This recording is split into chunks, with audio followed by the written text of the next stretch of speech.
Hukum puasa 1 Muharram. Dari Abu Hurairah radhiyallahu anhu, Nabi SAW bersabda, yang artinya, sebaik-baik puasa setelah Ramadan adalah puasa di bulan Allah, bulan Muharram. Hadis riwayat Muslim. Hadis ini merupakan dalil dianjurkannya memperbanyak puasa selama Muharram. An-Nawawi mengatakan, hadis ini menegaskan bahwa Muharram adalah bulan yang paling mulia untuk puasa. Syarah Sahih Muslim. Kemudian dari Abu Qatadah radhiyallahu anhu, Rasulullah SAW bersabda, yang artinya, puasa hari Asyura, saya berharap kepada Allah, puasa ini menghapuskan dosa setahun yang telah lewat. Hadis riwayat Muslim. Dan setelah Nabi SAW mendapatkan informasi bahwa puasa Asyura adalah kebiasaan puasa Yahudi yang paling agung, beliau bertekad tahun depan akan puasa tanggal 9 Muharram, agar puasa beliau berbeda dengan kebiasaan puasa Yahudi. Hadis riwayat Muslim. Berdasarkan keterangan di atas, kita sepakat bahwa dalam puasa Muharram, Nabi SAW tidak menentukan hari khusus yang paling istimewa untuk puasa selain tanggal 9 dan 10 Muharram. Beliau hanya menganjurkan memperbanyak puasa selama Muharram. Karena itu, tidak dibenarkan seseorang menyatakan ada anjuran khusus untuk berpuasa tanggal 1 Muharram atau tanggal sekian Muharram, sementara dia tidak memiliki dalil yang mendukung pernyataannya. Hukum puasa tanggal 1 Muharram. Satu prinsip yang penting untuk kita garis bawahi, bahwa satu amal yang sama bisa jadi memiliki hukum yang berbeda, tergantung dari niat pelakunya. Rasulullah SAW memberikan kaidah yang artinya, sah dan tidaknya amal bergantung pada niatnya, dan seseorang akan mendapatkan sesuai dengan apa yang dia niatkan. Hadis riwayat Bukhari dan Muslim. Sebagai contoh, misalnya, ada orang yang menyerahkan sejumlah uang kepada orang lain, ambillah uang ini. Ada 3 kemungkinan akad yang berlangsung dalam kasus ini. 1. Jika ia berniat mendermakannya, maka akadnya adalah hibah. 2. Jika tidak niat berderma, maka akadnya adalah qard atau utang, yang wajib dikembalikan oleh penerima uang. Atau 3. Akadnya wadiah atau titipan, yang wajib dijaga oleh penerima.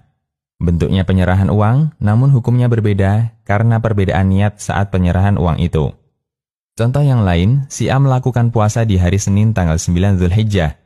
Ada 3 kemungkinan hukum puasa tersebut. 1. Jika si A meniatkan puasa untuk qadha Ramadan yang menjadi tanggungannya, maka statusnya puasa wajib. 2. Jika si A meniatkan puasa sunnah hari Senin. Atau 3. Si A berniat puasa Arafah.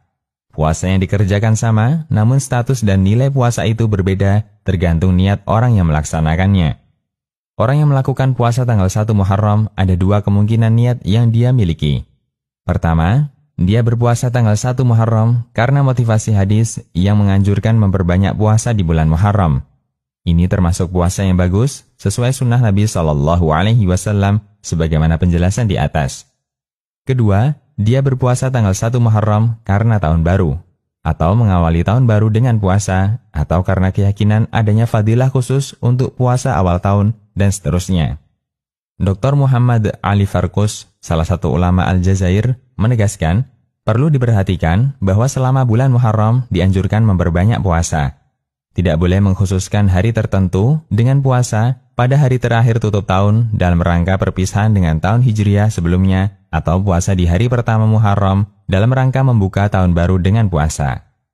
Kemudian beliau menjelaskan hadis yang menganjurkan puasa tutup tahun dan pembukaan tahun baru. Beliau mengatakan, orang yang mengkhususkan puasa pada hari terakhir tutup tahun atau hari pertama tahun baru, mereka dengan hadis palsu. Barang siapa yang puasa pada hari terakhir Dzulhijjah dan hari pertama Muharram, berarti dia menutup tahun sebelumnya dan membuka tahun baru dengan puasa.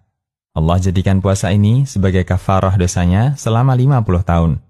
Hadis ini adalah dusta dan kebohongan atas nama Nabi SAW. Dalam hadis ini terdapat perawi bernama Ahmad bin Abdullah al-Harawi dan Wahab bin Wahab.